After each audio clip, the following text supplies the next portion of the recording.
अस्सलाम वालेकुम। अच्छा, पिछले लेक्चर में हमने एब्सोल्यूट ज़ीरो के बारे में सारी इन्फॉर्मेशन डिराइव की थी। उसके बारे में ग्राफिकल एक्सप्लेनेशन रहती थी। तो आइए देखते हैं। हमें इस मेन इक्वेशन का पता होना चाहिए। उससे पहले हम एक एग्जांपल लेते हैं कि if the temperature is increased from 10 degree centigrade to 100 degree centigrade, volume changes from 566 to 746। तो अगर देखें इस फार्मूले के तहत हमने 10 डिग्री सेंटीग्रेड के ऊपर भी इसकी वॉल्यूम की वैल्यू निकाली और 100 डिग्री सेंटीग्रेड के ऊपर भी निकाली। यहाँ पर 566 है, इधर 746। तो अगर हम इसके ऊपर चार्ल्स लॉ अप्लाई करें तो क्या सेटिस्फाई हो रहा है? चार्ल्स लॉ कहता है V1 divided by T1 is equal to V2 divided by T2। V1 हमारे पास कितना था? 566 डिवाइडेड बाई उसके T1 क्या था? 10 इज इक्वल टू 746। ये V2 है और ये T2 है 100 डिग्री सेंटीग्रेड। तो अगर हम इसको सॉल्व करें तो ये 56.6 जो कि बराबर नहीं है 7.46। तो इसका मतलब क्या कि यहाँ पर चार्ल्स लॉ ओबे नहीं हो रहा। तो इसकी वजह क्या है? इसकी वजह यह है कि हमने यहाँ पर टेम्परेचर जो लिया है ना, वो हमने सेल्सियस में लिया है, जबकि चार्ल्स लॉ क्या कहता था कि टेम्परेचर एब्सोल्यूट स्केल में होना चाहिए जो कि केल्विन में होता है। तो इसलिए ये लॉ इधर ओबे नहीं होता। इसलिए हम एक नया स्केल इंट्रोड्यूस करवाते हैं इसके लिए, जिसको हम कहते हैं केल्विन स्केल। इसको हम एब्सोल्यूट स्केल भी कहते हैं, जो कि स्टार्ट होता है 0 केल्विन से। 0 केल्विन उसकी वैल्यू होती है जो कि करस्पॉन्डिंगली बराबर होता है -273 डिग्री सेंटीग्रेड। इसके बराबर होता है ये जो टेम्परेचर होता है ना, इसी को हम 0 केल्विन कहते हैं। इन दोनों में से कोई भी वैल्यू आ जाए, ये एब्सोल्यूट 0 है। तो कोई भी अगर टेम्परेचर हम कम करते जाएं हम 0 केल्विन से कम टेम्परेचर को नहीं लेके जा सकते। मतलब the minimum possible temperature is called 0, absolute 0 या 0 केल्विन या -273 डिग्री सेंटीग्रेड। तो इस टेम्परेचर के ऊपर हमने पढ़ा भी है पहले पिछली वीडियो में कि आइडियल गैस का वॉल्यूम 0 हो जाना चाहिए, जो कि इम्पॉसिबल है रियलिटी में, क्योंकि लिक्विफिकेशन आ जाती है, सॉलिडिफिकेशन आ जाती है गैसेस की, वो अलग बात है। तो आइए अभी हम इसी एग्जांपल में टेम्परेचर की वैल्यू केल्विन में पुट कर देते हैं। V1 divide by T1, V1 ये है T1 था 10 डिग्री सेंटीग्रेड, उसमें ऐड किया 273, तो ये आया 283 is equal to V2 divide by T2। V2 746 divide by 373, मतलब 100 उसमें जमा किया 273 में। तो इसके कैंसलेशन करें तो इसका जवाब भी 2 आता है, और इसकी कैंसलेशन के मुकाबले में भी इसका जवाब भी 2 आता है। तो इसका क्या मतलब, इसका जो ये होता है ना के, ये सारा चीज़ के बराबर है ना, कांस्टेंट ये भी 2 के बराबर है, इसका कांस्टेंट भी 2 के बराबर है। मतलब K1 और K2 बराबर आ गए, तो ये के की वैल्यू 2 आ गई, मतलब कांस्टेंट है। तो यहाँ पर चार्ल्स लॉ ओबे हो रहा है। अभी अगर हम पिछली वीडियो में हमने जो डिराइव किया कि डेल वी बराबर होता है double of the del T, तो यहाँ पर भी अगर देखें तो टेम्परेचर में चेंज कितना था? 10 से 100 तक हुआ, मतलब 90 का चेंज था।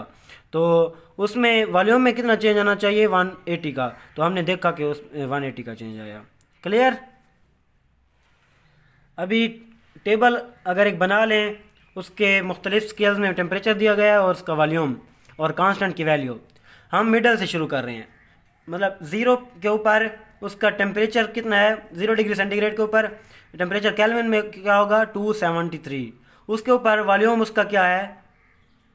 546 सेंटीमीटर क्यूब। तो अभी हम देखते हैं कांस्टेंट फाइंड करने के क्या वैल्यू है? K is equal to V divide by T. Volume की वैल्यू 546 पुट करें डिवाइडेड बाई 273, तो इसको कैंसिल करके 2 जवाब आया। इसी तरह अगर 100 डिग्री सेंटीग्रेड के ऊपर देखें तो ये सेल्सियस में अभी केल्विन में 373 इसकी ये वैल्यू है, और वॉल्यूम इसका क्या हो जाएगा? 746। वो हमने पीछे जो फार्मूला लिखा है उसके तहत आता है। तो इसकी कांस्टेंट की क्या वैल्यू आएगी? कांस्टेंट की वैल्यू आएगी ये जब इसके ऊपर डिवाइड करेंगे तो इसका जवाब भी 2 आता है। और इसी तरह अगर टेम्परेचर को 273 डिग्री सेल्सियस कर दिया जाए और केल्विन में उसकी वैल्यू 546 आएगी जब, और उसका वॉल्यूम कितना हो जाएगा 1092, जिसको हम फिर डिवाइड करेंगे कांस्टेंट की वैल्यू पुट फाइंड करने के लिए, तो उसकी वैल्यू भी 2 ही आएगी। क्लियर हो गया? तो अगर इसी तरह टेम्परेचर को कम किया जाए, -273 में लाया जाए, तो केल्विन में कौन सी वैल्यू आ जाएगी? 0, तो उसका वॉल्यूम भी 0 आ जाएगा। इसी को तो हम एब्सोल्यूट 0 कहते हैं। अभी हम इसके ग्राफ को समझते हैं कि इसका ग्राफ क्या कहता है। इस वाई एक्सेस के ऊपर वॉल्यूम दिया गया है सेंटीमीटर क्यूब में, और एक्स एक्सेस के ऊपर टेम्परेचर दिया गया है डिग्री सेल्सियस में। तो 300 to 100 degree centigrade, -100 degree centigrade, -200 and -300 degree centigrade. हमें पता है कि चार्ल्स लॉ क्या कहता है, जैसे जैसे ही हम टेम्परेचर को कम करते आ रहे हैं वॉल्यूम भी कम होता जाएगा, आता जाएगा, आता जाएगा। या इस पॉइंट के ऊपर इसके बाद ये ब्रेकेज होना शुरू हो जाएगी। तो इस ब्रेकेज का क्या मतलब है कि इस टेम्परेचर के बाद वो जो गैसेस होंगी ना, उन पर गैसेस लॉ अप्लाई बहुत मुश्किल से होंगे और नहीं होंगे। क्यों? इसकी वजह यह है कि वो गैसियस फॉर्म में रहेंगी भी नहीं, वो उसमें लिक्विफिकेशन हो जाएगी या सॉलिडिफिकेशन हो जाएगी। तो इसी तरह जब टेम्परेचर को -273 डिग्री सेंटीग्रेड तक लाया जाता है तो उसका वॉल्यूम कितने के बराबर आ जाता है? 0 के बराबर आ जाता है, जो कि हमारे पास इम्पॉसिबल है। इसी को हम एब्सोल्यूट 0 कह सकते हैं।